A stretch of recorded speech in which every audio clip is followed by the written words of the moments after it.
Did you know about King Solomon and after he became blessed, right? And the reason why he wanted to become blessed was so he could rule the people in the just, correct way underneath God's guidance. Do you know what happened? Those of you who remember what happened in the Bible remember, right? But maybe some don't out there remember or know. But this is what happened. King Solomon ended up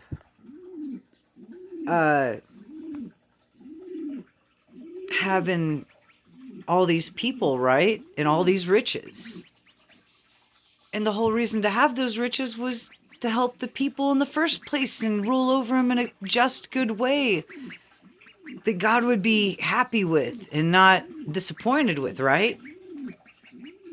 But when he got the riches, he didn't remember God, obviously.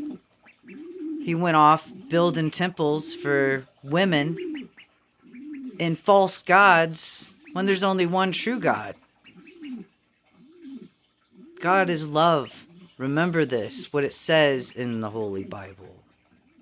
Maybe if you don't remember those things, you lose so much value to your soul. God said, as if your own heart fails you, I won't fail you. That's God speaking for himself, knowing that he is love, and true love that is God will never fail you. But King Solomon chose greed instead of remembering his promise to God and how to care for his people once he received the riches. And I tell you this, there is no eternal reward for wasting the dawn. And it's not just something you hear in a song. It's something that's real, that you feel. And let me tell you what happened in King Solomon's kingdom. Sadly, those people, and you'll hear this story again and again. Oh, King Solomon was so wise because he knew which parent to give the kid to. But did you know the true story? That he chose riches over helping the people and doing God's will and went off to false gods and chose women? Just like the fallen angels? What? Being a woman, I'll tell you, you're all wasting a lot of energy you should be giving back to God.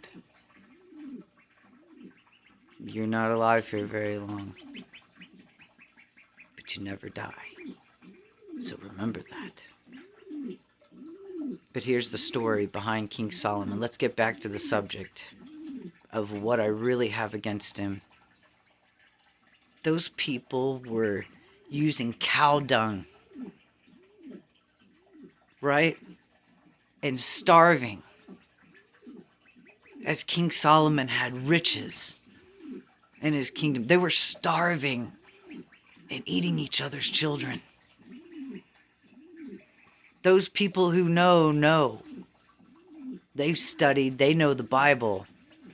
They know what really happened. And those people were eating their own children. It's disgusting. No killing babies. No eating your children. This is a messed up world. No one should be doing this. And King Solomon, 2 women were brought up to him. The others were arguing in the background, and the 2 women were fussing and fighting, and they tell you the full story, you'd be horrified. If you had a soul or a heart to be one with God in the first place, you wouldn't approve of that. And what happened with the 2 women? One had a child. They both really had a child, okay? And one night, they were all starving so much, the adults were, they agreed to eat one of the children amongst all of them. And then the next night, they were going to eat the next lady's child. How could you do that? You're supposed to die for your kids. What kind of freaking parents are these out there nowadays? I'm pissed. I say nowadays, and it's 2,000 years ago, supposedly. I say nowadays still because people are killing those little babies. Don't have a heart for them or a soul. If you want them, give them to somebody who's going to love them and care for them. Don't be killing them. And as much as I can't stand what happened with King Solomon and all his riches and grabbing for the money instead of caring about the humans and the people he's supposed to be taking care of from God and doing the right thing and not the wrong. And you know in your heart with the consciousness of God what is the right thing. He should have been taking care of those people with that gold and all those riches instead of letting them starve in the streets and eat each other's damn kids. There's something wrong. And those two women were fighting over who's going to eat that baby next. Who's going to get to kill whose kid next? Well, they ate her baby one night, and the next night they were supposed to eat the other lady's baby. And she didn't want to give her baby up. Imagine that. Somebody loving their kid enough wanting to not kill it. While everybody's starving. That's great. But this is all disgusting news. Maybe for some people don't really know what happened in those days, in those times. But as my horrified eyes remember, maybe I remember more ways than one. And I have that against King Solomon. How could he have let his people go to that?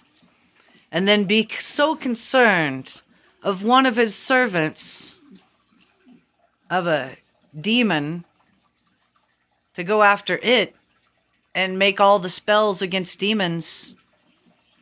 And don't you know that that's what the Library of Alexandria was burned for, is to get those books so the Vatican could have control of the demons like King Solomon did. And what were they in those days, though? They were the Nephilim. And to be able to control them, to build pyramids, temples, everything. It's all gone in the mud flood from Tartaria. I'll tell you this. Some people have souls, yes, that God gave, and they'll remember from God, who is love and who is truth, who is Yeshua Christ, that leads them home, the only adult that came here to earth. And they'll remember the faults of the kings that fell and landed themselves amongst the fallen angels instead of amongst God in heaven. Get right. None of us are perfect, y'all. But you can have a perfect love for God. And the multitude of sins are covered by great love of God. Don't you ever forget it. You love. And you love, let live it. God loves you. Don't you ever want to be a King Solomon out there and forget about people that are starving and not do the right thing and try to do the good thing the best you can. Remember that each one of us are a piece of God's hand. Everywhere we stand, sit, think, and feel, those who have a soul remember from God that all of us are real.